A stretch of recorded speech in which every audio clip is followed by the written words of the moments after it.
ndaje bi li ko waral mooy xam nga ni temps yi coow lii dafa bari ci mbirum université tijji leen université def leen lii lu tax ngeen tey lii politique la lii ak lay ñu ngi ciy wax lu bare am na ñuy wax li ñu xam am na ñoo xam ne wax dëgg yàlla gëm naa ni xamuñu trop li ñuy wax loolu moo tax jar na leeral. kon waxtaan bi ci ñaari page la page bu njëkk bi daal dañu waxoon ne il faut quand même que ñu wax liggéey boo xam ne bu ama solo bi nga xam ne président de la république def na ko ci enseignement supérieur bu Sénégal defal na ko enseignants yi defal ko étudiants yi defal ko partis yi defal ko ñëpp ñoo xam ne ñu ngi ci liggéey te Sénégal yëpp teg ci bët defal ko chaque Afrique loolu il faut que ñu waxtaanee ko tuuti. bi président ñëwee moom déjà bi mu nekkee candidat bi ñu waxee ne ñun ñoo ko wax sax ñu ne ko soo moytul université de Dakar ci benn ndaje ak riir dañ ko ne soo moytul université de Dakar moom ci année blanche lañ jëm université Sénégal yëpp d'ailleurs parce que boobu man maa ngi SAES ñu ngi grève di marche bi ba je me rappelle dernière marche bi sax Seydi Ababacar moo nekkoon je pense secrétaire général SAES man sax bokk naa ci bu mu gisee loolu moom candidat la de bu ko neexoon mu noppi mbir yi jaxasoo gën a jaxasoo nguur gi gën a sonn xëy na loolu moo koy dimbale non deful loolu dafay wax ci benn premier meeting am Guédiawaye mun nañ ko baar mu ne mu ngi ñaan SAES ñu teg grève bi ci suuf ñu sauver année bi parce que année blanche moom dafay yaxal Sénégal ay at yu bare donc mu lancer message boobu. bi mu demee deuxième tour ci diggante ñaari tour yi dafa recevoir SAES mu waxtaan ak ñoom ba xamal leen ne moom bu jëlee nguur gi incha allah vraiment dina fexe ba sukkali université bu Sénégal loolu moo tax SAES année boobu ñu teg grève bi ci suuf ñun ñëpp ñu dellu jàngale ci amphithéâtre yi ba moom mu faloo ci lu mel noonu. kon loolu dina ma jaaxal kooku nga xam ne tey moom mooy président de la république nekkul candidat ñu ne mbirum politique moo tax muy tëj université loolu moom dina ma jaaxal trop. Le SAES effectivement a fait un appel au boycott des cours en ligne. Est-ce qu'il est effectif? Ça, il faut voir sur le terrain.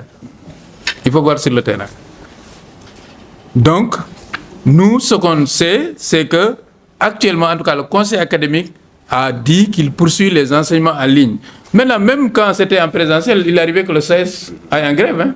On négociait jusqu'à ce qu'ils reprennent les cours. Donc, s'ils boycottent les cours à distance, j'imagine que les autorités académiques sont en train de négocier avec le SAES, ou bien qu'ils voient que peut-être les cours ne sont pas aussi perturbés que ça. Voilà, donc vraiment, c'est ça que je voulais dire. Mais, je veux préciser une chose, mais je la précise d'ailleurs après, parce qu'il y a la question de Mademoiselle Diouf ou Madame Diouf de la 2STV, qui s'interroge sur le taux d'abandon à l'ICAD. Mais c'est ça que je voulais dire. Les gens décrient le mode d'enseignement à distance. Le problème, vous avez un amphithéâtre de 4000 personnes. 4000. Je ne sais pas si vous avez fait l'UCAD ou pas. Vous étiez dans quelle fac, madame? Fazek. Vous avez vécu donc avec des amphis de 2000 personnes. Pléthorique. Tout le monde sait que, entre avoir un amphi, moi j'étais un privilégié, je suis professeur de mathématiques. Le plus grand amphi que j'ai enseigné, c'était 500 personnes.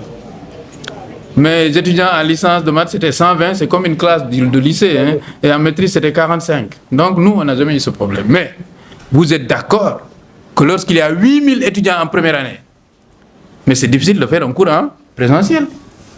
Très difficile. Combien de personnes logent pour un lit à l'UCAD? Combien de personnes finalement sont dans la chambre? Là où nous on était peut-être 3. Vous allez trouver 12 dans une chambre. Est-ce que ce sont des bonnes conditions pour travailler? Mais il faut qu'on se dise la vérité. Faire une queue de midi à 15h pour manger, est-ce que c'est une bonne condition pour aller travailler? Mais donc on doit se dire la vérité. Les conditions en présentiel à l'UCAD sont insupportables. Et ça, il faut être vraiment un militaire pour pouvoir continuer ses études à l'UCAD. Et c'est ce qui explique que le taux d'abandon, il augmente de façon progressive. Et si on continue comme ça, on est à 100 000 étudiants. Le jour que l'UCAD aura 150 000 étudiants, le taux d'abandon, il sera à 70% parce que ce sera infernal. C'est pour cela qu'il faut trouver une solution. Les plus grandes universités du monde sont en mode bimodal. Quand vous vous inscrivez, on vous demande le choix. On vous dit, que vous pouvez opter pour des cours à distance ou des cours en présentiel. Je pense que nous devons tous s'inspirer de ces modèles pour essayer de faire en sorte que la vie soit plus quand même confortable à l'UCAD, plus conforme à ce qu'un étudiant peut subir pour vivre. Je vous dis une confidence, je suis le président du conseil départemental de Kolda. Beaucoup de parents maintenant coldois, quand leurs enfants sont orientés, m'appellent pour me dire, monsieur le ministre, mon parent a été orienté à Bambey, je ne connais personne là-bas. De grâce, aide-moi à faire en sorte qu'il soit à l'ENO de Kolda. C'est ça la vérité. Mais parce que quand le taux de réussite à l'UCAD, ça c'est L3, hein, mais en L1, L2, là, ça ne fait pas 40%. Mais pourquoi on va entasser 100 000 personnes là où on sait que seulement 30 000 vont réussir? Est-ce que c'est utile ça? C'est pas rentable. Donc, il faut que le mode d'enseignement à distance, c'est ça l'avenir. Si on veut continuer à avoir un enseignement accessible à tous les étudiants, que tout bachelier sénégalais soit orienté, on sera obligé de faire du bimodal dans toutes les universités du Sénégal. C'est ça la réalité. Moussa Diallo de Dakar 221, effectivement, je confirme que l'université Cheikh Anta Diop est en train de travailler parce que le problème de l'enseignement à distance actuellement, et je sais que l'intelligence artificielle va permettre de dépasser ça très rapidement, c'est comment organiser des examens à distance. Ça, c'est un problème. On est d'accord. L'examen, c'est en présentiel. Et l'UCAD est en train de travailler pour des examens sécurisés. Ils ont décidé de les délocaliser.